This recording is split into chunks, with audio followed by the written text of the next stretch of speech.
Well, hello there, good times with Scott here, bringing you some super awesome Modern Warfare 3 free-for-all. Got a nice 30-3 game for you today.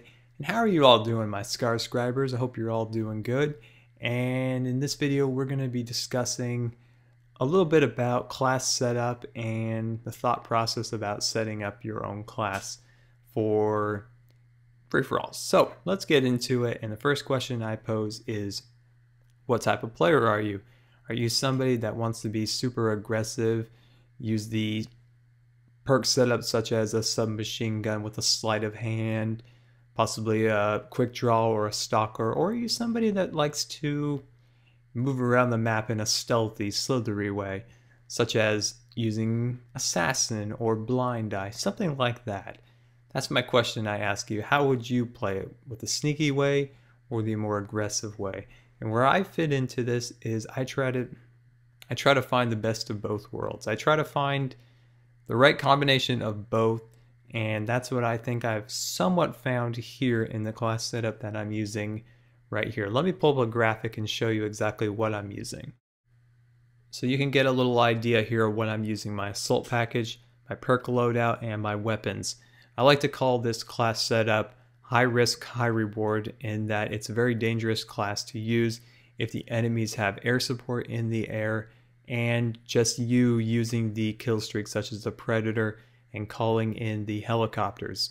Because as you know, in Modern Warfare 3, it takes time now to pull out your radio, call in the chopper, grab your Predator, drop it, and still be able to get back in the action. It's dangerous.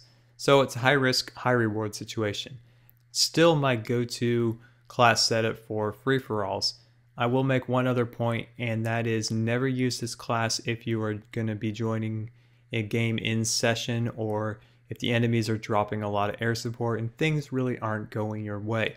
I'm going to show you guys now a class for that. So when, things aren't quite going your way and you still want to pull out that win, here's a class to do that with. Let's pull that up here. So this will go alongside my go-to class, the one we just talked about. This is something when things aren't quite going your way, the enemy has air support in the air, or you join a game that's already in progress, if you will, because eventually you're going to get into games that aren't, quite going the way you want them to. Some enemies going to get air support. You're going to get thrown into games that you do not want to get stuck into, that are already going. Some guys already got the planes flying in the air. Things are crashing. Michael Bay's screaming in the background. You've seen pictures. So that's what I would suggest there. You got the blind eye, the assassin, and that stinger ready to go. Now for the weapon, I have two classes actually.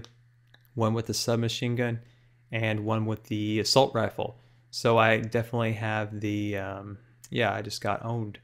So I have the assault rifle and the submachine gun for two options, depending on the maps and things like that.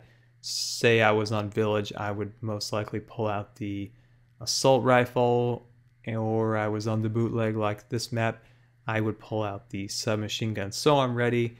I have it all set up and ready to go. Now let's recap. We have our go-to class that has some high risk, high reward aspects to it.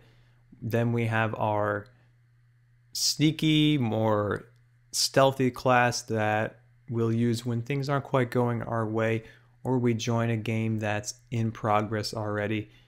For specialist and support setups, I will be making a more in-depth video in the specialist system. That's a longer discussion about more thought goes into what perks to use first and more about how to maneuver the map, because most likely if you're using said setup, you're going for the Moab or something like that. Unfortunately, I've yet to get the Moab yet, so hopefully in the future I can get a free-for-all with that and I can do a video with it.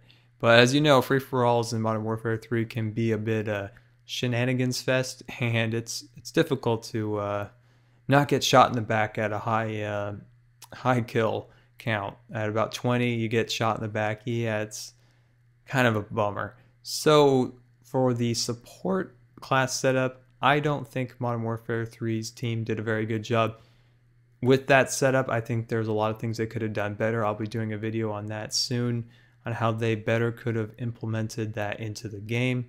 so I'm not going to be really discussing that, and I wouldn't recommend any of those point streaks for your free-for-all class.